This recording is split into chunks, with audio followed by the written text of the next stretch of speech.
What's up, y'all? They told me earlier that I had 30 minutes, and then we started about 20 minutes late. So I'm still gonna get my time. You know what I'm saying? Like, you can't just, I'm not gonna adjust myself. I was probably part of the problem that we started late. Man, I'm excited to be here. Like, for me, it's extra special because this is where my story happened. If I went back to 2001, I might have known about Rivertown Church. I didn't really know a whole lot about Rivertown Church, but I was getting flyers in the mail. Right? Anybody got the flyers in the mail? That's how I showed up. I'll tell you a little bit about how I showed up. I might just take an hour and a half. So this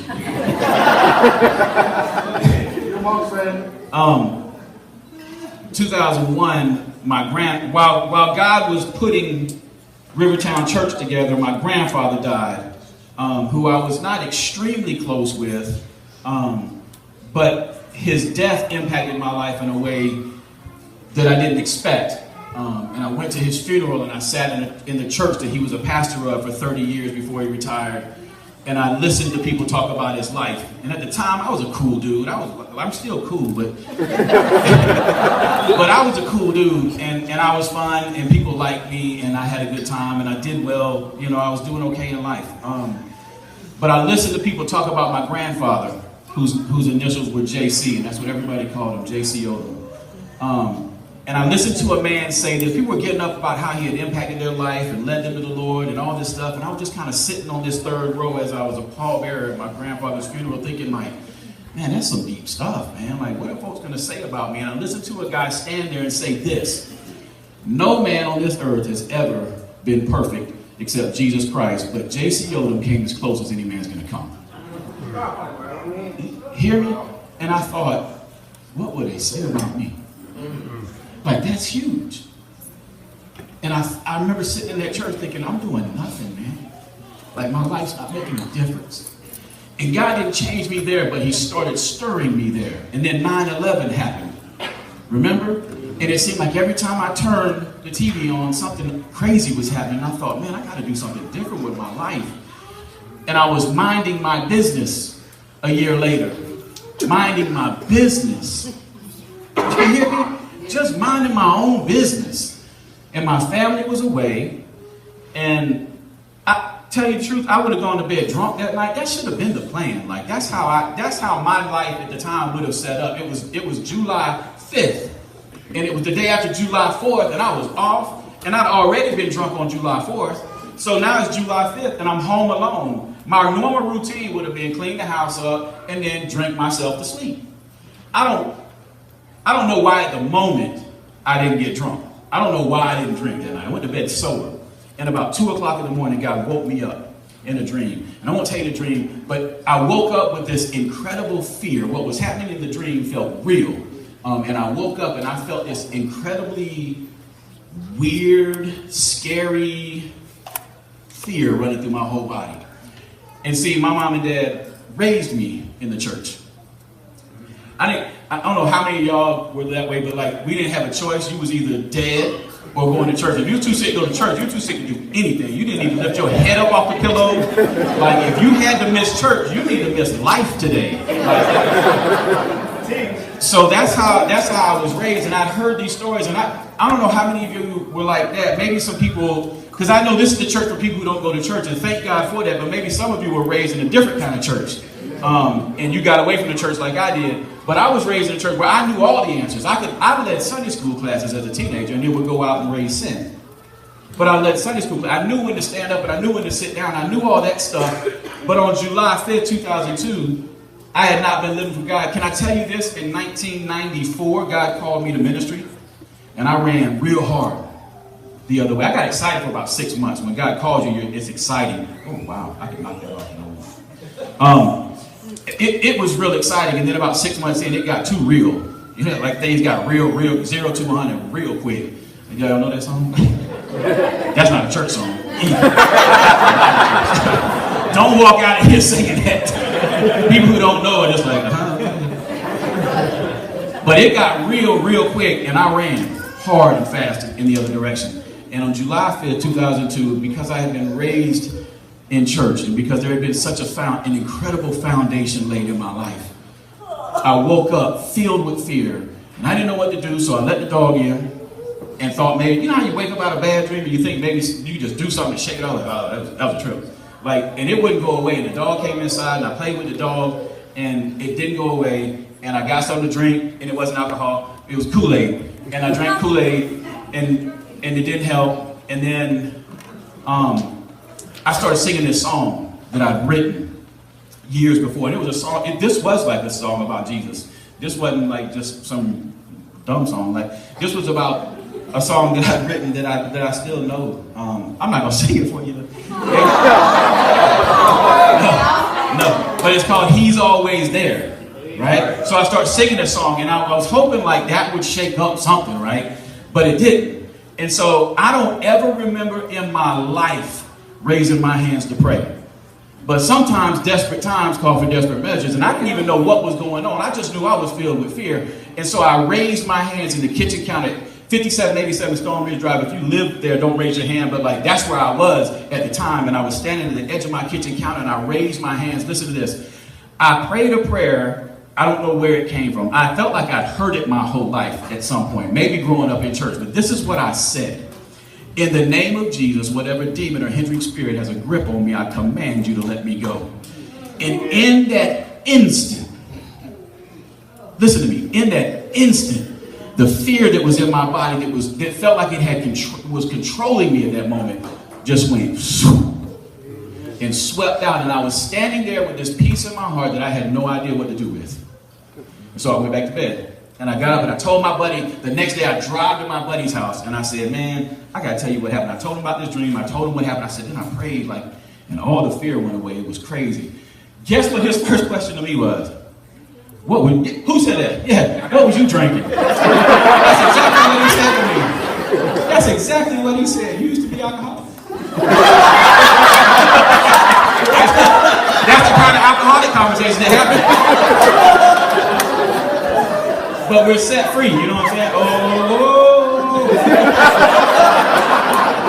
Listen to me. So like, I tell him, he's like, what do you drink? I was like, dude, I didn't have nothing to drink. Then I said this, I'm gonna go to church tomorrow. Because it's Saturday morning now, I'm gonna go to church tomorrow. This was exactly what he did. Church? This is a dude that I had told I was a Christian for a long time. Like, I wasn't living for Jesus. Our lives look identical.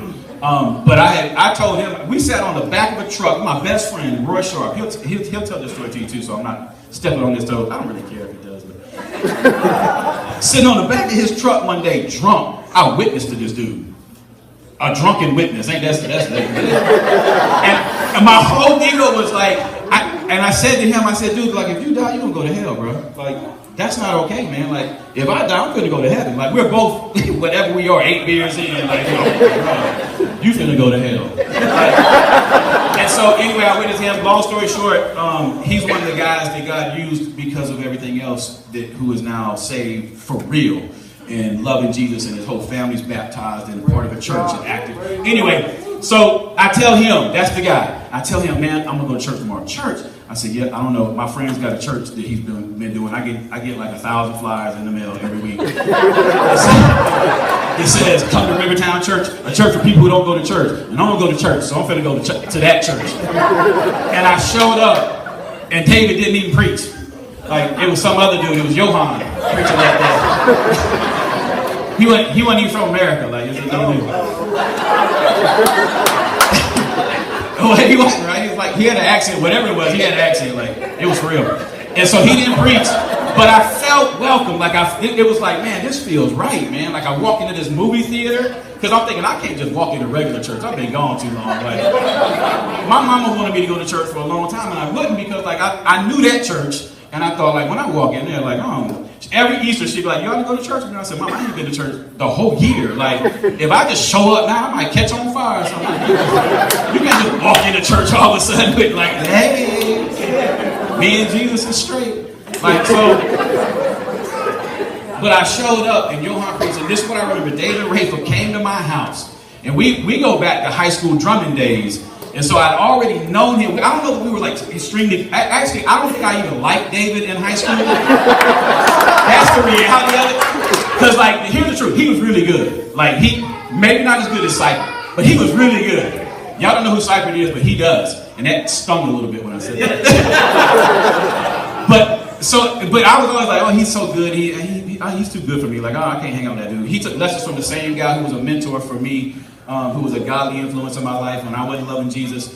And I showed up, David shows up at the house and he says a lot of stuff, but we talk about the church and all that. And I talk about how I haven't been in church. And he said, so am I going to see you Sunday? I said, I don't know, man. If you see me, you see me. Like I said, this is my famous last words. If I'm there, I'm there. If I'm not, I'm not. I'm going to sit in the back. I'm not really trying to get all involved. That was my famous last word. I'm really not trying to get all involved. I used to be a staff pastor here. Y'all remember that? My famous last words were, I'm really not trying to get all involved. And I showed up. And I said, I'm going to come back at least one time because I need to hear you preach. Like, that'd be cool. Like, and that's really what I thought was going to happen. Like, I'll come back here and preach. I might like it. And I might stick around for a little while. Here's the thing, man. I don't remember missing a Sunday for a long time. I just kept showing up. Amen? Because it was a place where I could come and sit down and be real. And I didn't feel like I had to put on airs for anybody. I didn't feel like I had to hide a bunch of stuff from people. And you can't see my life because you might judge me. Because the truth was, and the truth hopefully still is, that this is a place where you can just come and say, hey, I'm jacked up. Like, I got some issues, man. Like, this needs to remain that type of church where people can show up and say, hey, man, I'm messed up, dude. Like, can somebody help me? Like, and be real. Now, I'm not talking about, like, walk in and say, hey, I'm messed up and I ain't never gonna change. Like, prove y'all can do something. That might be straight, too. That might be funny. Like, so watch what God does in their life when you walk in and be like, no, I'm not finna love you, Jesus, but I'm gonna come to your church because this is neat. And then Jesus grabs a hold of your life. Here's the crazy part. Like, God kept using me. About 3 months in, I knew that here's a guy who's been running from God. I didn't pray in my life for 5 years. Before that night that I prayed for 5 years, I didn't feel like I deserved to talk to God. I didn't feel like God would hear my prayers. And so I show up for a church for people who don't go to church. And I didn't know at the time, maybe, that the mission statement was, anybody, who knows? Who knows? Don't say it out loud. Raise your hand. Oh, boy, y'all finna be in trouble. I don't even go here, y'all. Like, I know it. It's hanging out there. There's a new sign. There's a video online where they rip the thing like, hey! The church, to transform lives into the likeness of Jesus Christ. That's what was happening to me. I showed up and I found a place that would love me for who I was and would celebrate me for where I was that day. Not where I was going to be, but where I was that day. Amen? Who would celebrate what God was doing in my life right then. And the first thing I did, we used to have a media table is what we called it at the time. It had tapes and CDs and stuff on there. And there was a place where I could walk in, and one of the first things I did was stood behind there and shared information. Bill, you might have did it before me. I don't know. Like, yeah, you might have been my trainer. Yeah. Hey, how you doing? Your name's Chuck. Come here. I got to show you something. You just been voluntold. But here's the crazy part was what I got to do was a big deal to me. Like, it's tapes and CDs and all this stuff, but I get to talk about Jesus and I get to talk about the church that God is using to change my life. That's a big deal for me. Like, what David Rayfield is good at is telling you how your little small job is a huge deal in the kingdom. Like, I used to love to talk about how Kendrick Harris, here's Kendrick. Kendrick was one of the greeters, right? Who used to stand up, or he was the face of River. That's what David Rayfield said. He is the face of Rivertown Church, and he would stand there. And first impression, walking in, and I can't tell you the stories we used to hear all the time about I felt welcome as soon as I shook hands at the door. I felt like I was welcome, right? And he's right there. Look at that. He looking fresh as 2002 right now. Right now, fresh as 2002. He looked like he aged like 6 months. So I'm working at the media table, and then I'm getting to love on Jesus in front of people. That's what I get to do. And then it wasn't long after that, Stephen Saffels was the youth pack. No, before that, Katori and Camille are leading home teams. And so I started attending a home team with them. right? I started attending a home team with them. Katori becomes, like, God just hooked us. I remember, like, standing in a hallway in a movie theater, and I'm going to shake Katori's hand. He's like, nah, we do hugs, man. We do hugs. And then you ever get one of them long, full embrace hugs, and he just,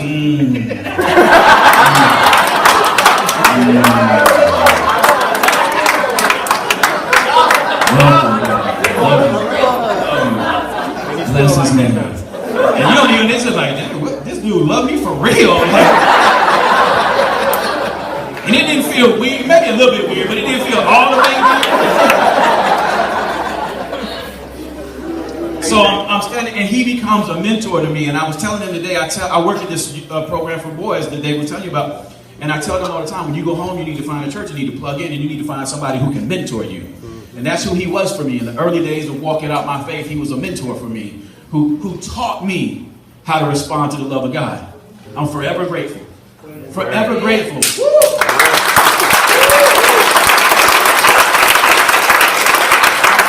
And they were fast tracking me, so like I'm at Katori and Camille's home team, and they're like, "Hey, you'll be a home team leader soon, so get ready, because this gonna be at your house, so be ready." And then that happened, and the home team moved to my house, and they were still there. And then they left. And Kendrick and Teresa were in that home team. We lived in the same neighborhood, and I had met the way I met Teresa was we lived in the same neighborhood, and I ended up somehow becoming part of the neighborhood. What was it called at the time? The homeowner association. I don't even know what happened. Something happened at a meeting. I became like this vice president person or something. I don't know what was going on there, but then. And I was a little intimidated by her because anybody met her, she's very professional and she knows what she's doing. And I was a little intimidated, like, man, I don't know if I'm even get along with her. Like, she might be on another level above me. And then it's 2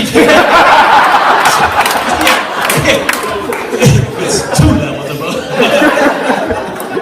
But then they started coming to my home team, and I remember them early days, man, and I remember watching them grow with me. And letting them loving me, right? Because I'm fresh out. Like, I've been running from God for a long time, and I'm fresh out, and I show up, and they're in my house, and they love on me every week. And it was exciting for me that people would come. I remember sitting, Katori, remember the men's night stuff we would do over at John David Ridge's house? And we would meet, and we'd sit in this room. This is church for people who don't go to church, y'all. I'm sitting in a room, and Eric Holly was there, and some other cats. And we would sit in this room, and there was no real agenda other than, hey, we finna get in here and be real and be honest and be open, and we're gonna talk about Jesus. Like, and we would sit there, and Katori would say, we prayed. It felt like for a long time, right? We prayed for a long time, and then Katori would say, anybody got something? And then we just start talking. And whatever was going on, I remember one night telling them this feels just like when I used to go to the bar, but there's no alcohol. That's right. But I leave with the same kind of feeling. Like, I leave feeling halfway drunk. Like, it was awesome. Like, we had some incredible times just saying, hey man, let's just sit down and see what Jesus does. And that's the church for people who don't go to church. And in the process of me showing up, because I want to be part of a church for people who don't go to church, and Jesus is transforming my life more and more into his image. And then little do I know that God is stirring things back up, and David Grateful comes to me after the 301 class one night and says, hey, I saw what you wrote on your sheet. The sheet said, what would you do if money was no object, if failure was not an option? What would you do today for the kingdom of God? And I wrote, start preaching. This is exactly what David Grateful said to me. I saw what you wrote. I said, yeah, man, it was crazy. Like, I feel like the same call is still there. He said this, just start preaching. And I said, yeah. I didn't know what that meant. Like, so he tells me start putting the sermon together. We'll talk about it. We'll set a date. We'll give the whole thing. I quit thinking about it that night. I'm just like, that's crazy. This dude was weird. Long story short, a year later, I stand in front of Rivertown Church in the movie theater and preach my very first sermon and baptize my son on the same day. That's a big thing.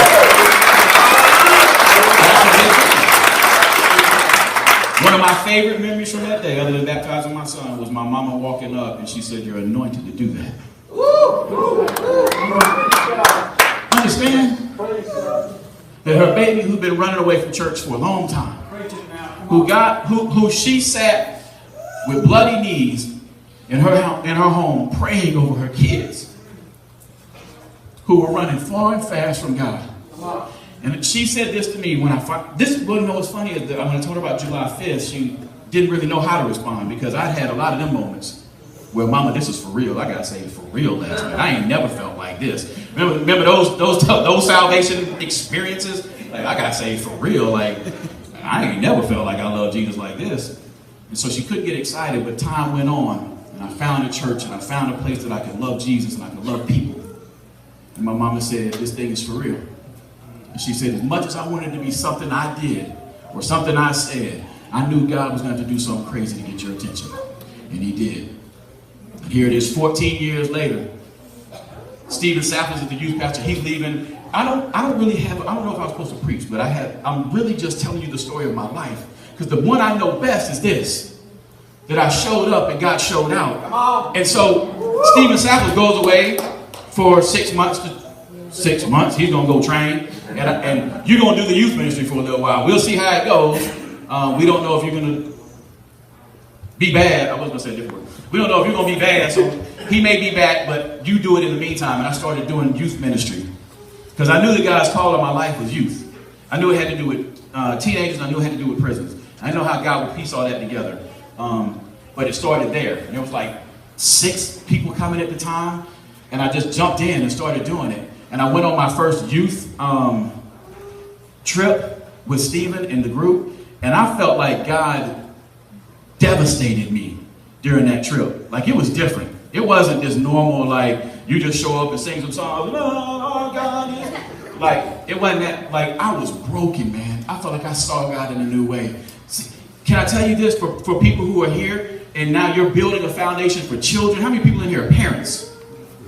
And you're raising kids. Can I just tell you this? That's your responsibility, is lay a foundation. You're in a place that you can lay a foundation because one day your son may be 28 years old standing at that kitchen table and don't know what to do. And his whole world just got shook up. And now all he knows is to stand there and lift his hands and say, God, you can have me. When I answered the call, David, I don't know if I've ever told you this, but like, this is what I said to God months later after David said, start preaching. And we got real serious and started talking about doing the thing.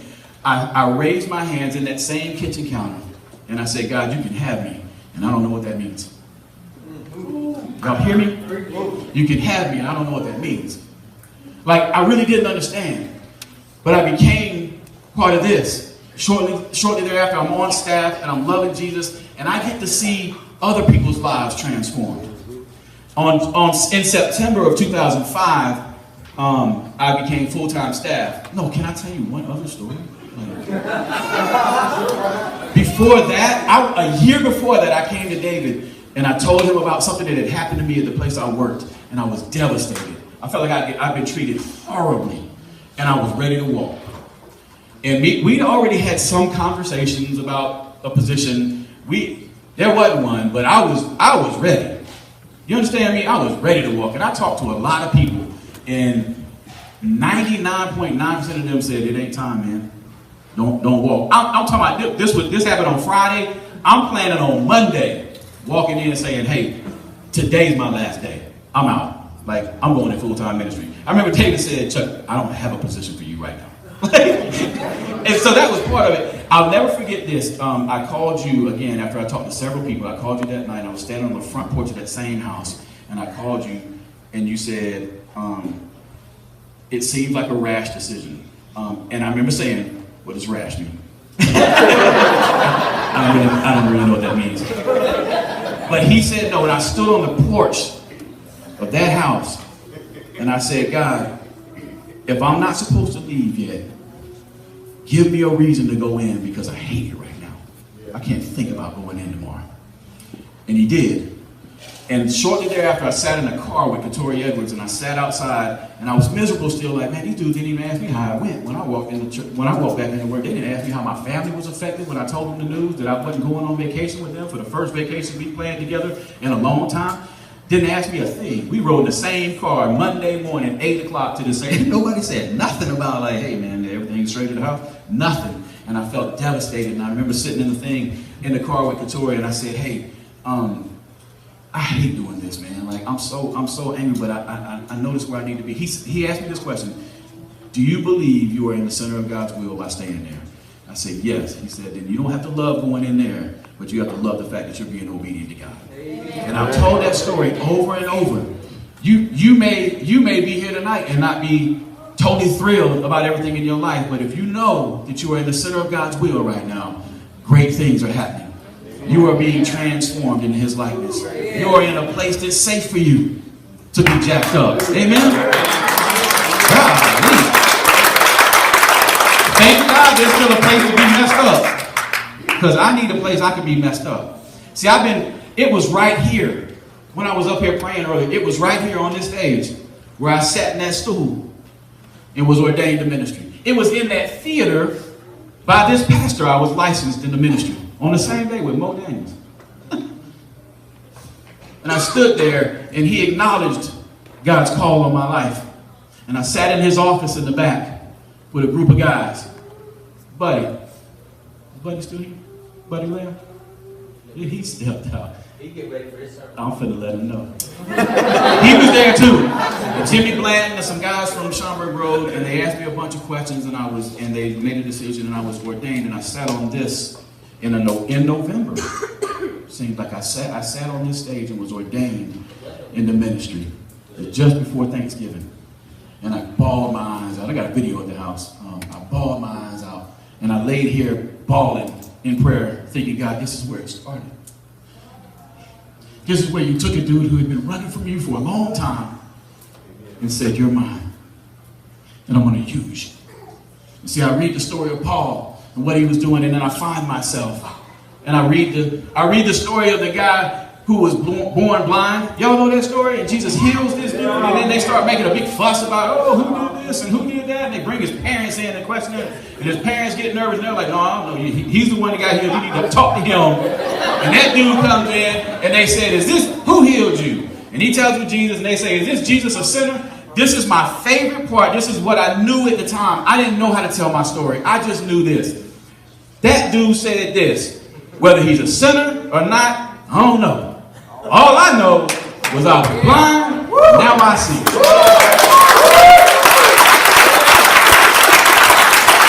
That's my story. That's my story. I have a better way of telling it now and I can get neat with it and tell fancy stuff. But at the time, all I knew was, man, I stood at a kitchen counter on July 5th, 2002, and I didn't know what was going on. And I prayed, and God not only heard me, he answered me. And he transformed my life forever.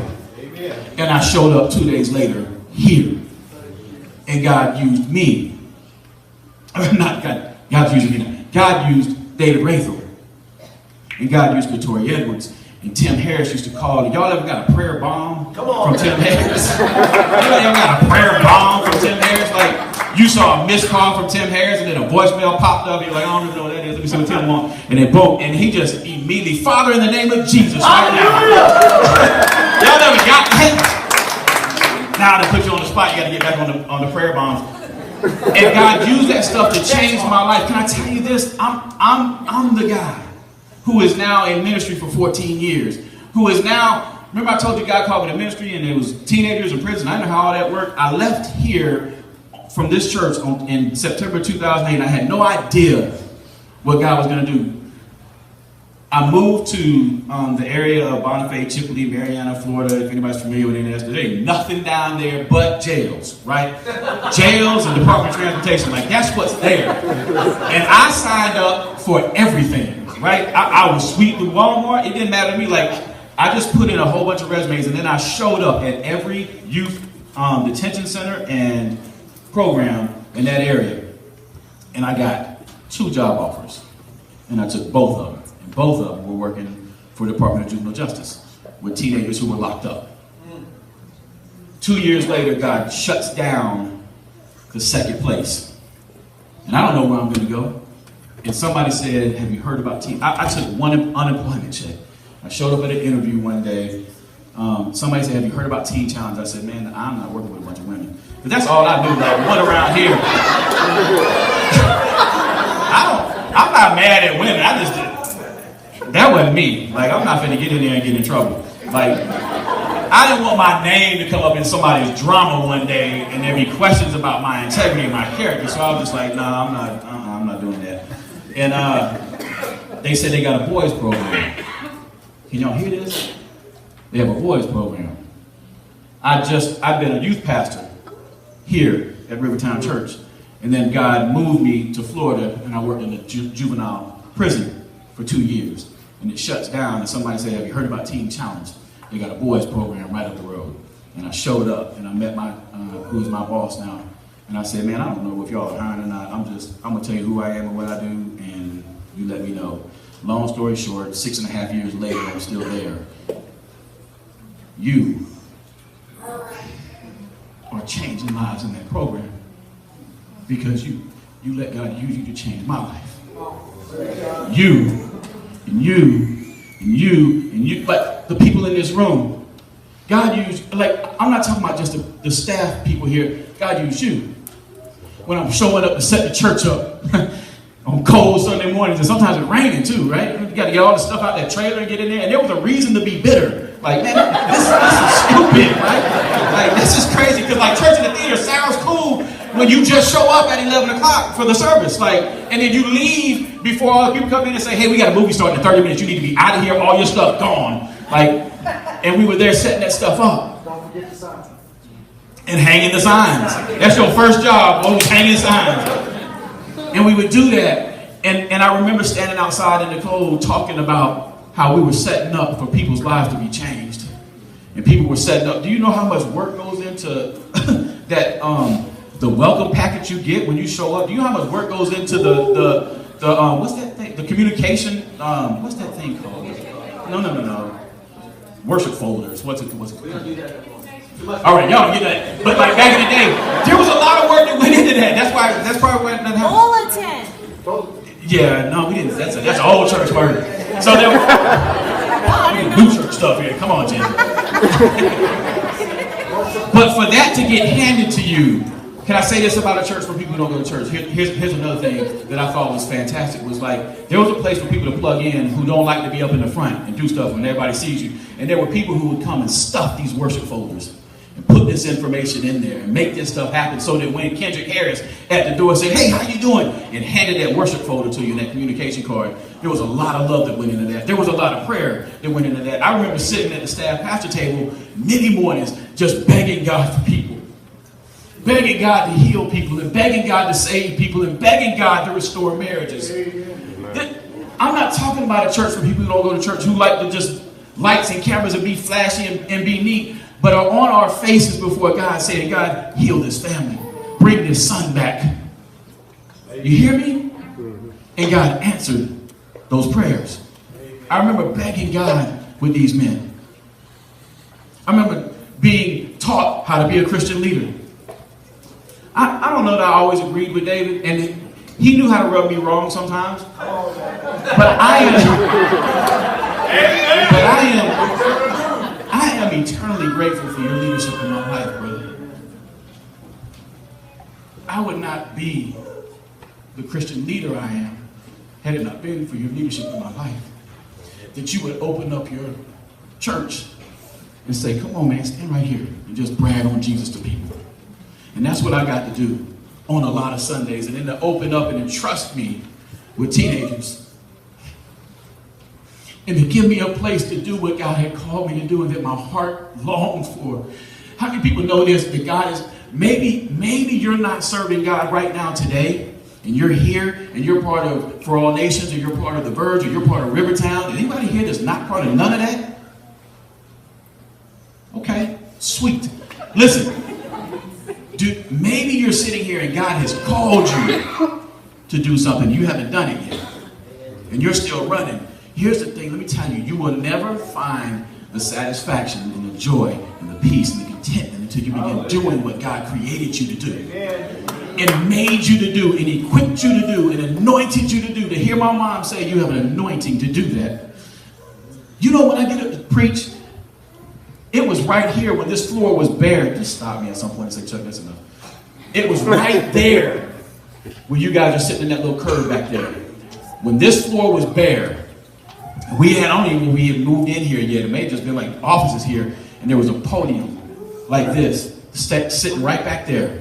Can I tell y'all? And I had a key to the building. I don't know why you trusted me with a key. But I would come up here, listen to me, and practice preaching. Right there. And I would preach to these walls. These walls. And I would preach to these walls. And proclaim the name of Jesus. Here's what I've learned to do. I do less preparing now, which is probably why I go over. But I'm saying, like, what happens for me is I just get up here and love Jesus in front of you. That's all I know to do. He changed my life. I was never worthy. But many years ago, God laid his life out on the cross. He said, nobody takes my life from me. I willingly lay it down. Listen to me. Listen to me. For Chuck Odom. I believe when he hung on the cross, he saw my face, and he knew my name, and he died for me. And he knew exactly what I would do before I accepted him, and he knew exactly what I would do after. And he said, that's my boy. He's the one. And I am the life who is transformed. Because David Rathel, Melanie Rathel, and Hannah Rathel, you didn't have a whole lot of choice, but you had to go along because God put you in that family. Were obedient. I had y'all laugh at that. That made it sound like I was making some kind of crack on the family. And you're not left out, you just weren't here yet, Graham. You know what I'm saying? Like, that wasn't your fault. But because you were obedient to say yes. And you didn't even want to start a church in Columbus. You came back to Columbus not knowing that God was blending together a place for me. For people you went to high school with, who later became ministry partners with you, who are now spreading out and doing things. And the impact of what God has done through Rivertown Church is going to impact this whole region, this whole world. Social media makes it possible for you to have conversations about Jesus with people in Africa right now. I had a conversation with a ministry friend in Africa right now. Not right now. I've just been talking to y'all right now. Can I say this, man? I did have a passage. I'm not going to read it to you now, but Joshua 4 is going back through the story when Israel was led out of Egypt and into the promised land, and they're crossing the Jordan. And in the Jordan, God tells Joshua, tell 12 men to go and get 12 stones from the rock bed where it all dried up when you crossed over, so that you never forget. They end up setting that up as a memorial so that they never forget what God did. They set it up as a memorial to never forget what God did. Everybody say, never forget. Never forget. Never forget. If you're part of For All Nations Church, if you're part of the Verge Church, listen to me. Never forget that God was putting it in the heart of this church, of this pastor, to do something that would say, hey, I want to see the gospel reach the ends of the earth. And I want to see the kingdom expand beyond my walls. And that's what it's doing right now, Pastor. And every day that you feel is difficult, every day that you feel is hard, never forget the lives that are being transformed. Not the ones you just see, but the ones you don't see. Because hundreds of young people have walked through Teen Challenge in the last 6.5 years. And every one of them I get to touch personally. And they hear the story of what happened in my life when I woke up on July 5th at 2:30 in the morning. And God changed my life. And 2 days later I showed up and said, God, you can have me. And I don't know what that means. Maybe that's you tonight. And maybe you just need to remember there was a time that God called me. And now he's given me a place to show up. And he's given me people. Look around. Everybody just look to your right, look to your left. You ain't got to get weird with it and stare somebody in the face. But just look around. You know what that is? You know what that is sitting beside you? People you can love. People you can say, hey, I know life's a trip sometimes. I know it. Like, can I just love you through it? Can we just walk this thing out? I'm not talking about let people live in their sin and don't confront it. Like, that's not, don't do that. Like, when there's sin, you have to confront that sin, but never stop loving the person. See, all those years I was running away, God loved me. He was passionately in love with me. And yes, he let bad stuff happen to me. Why? Because I'm a knucklehead. Sometimes you need something to kick you in the rear to get your head right. So I woke up that night scared that God filled me, and I showed up here, and I am transformed. And I thank you, Pastor. I thank you.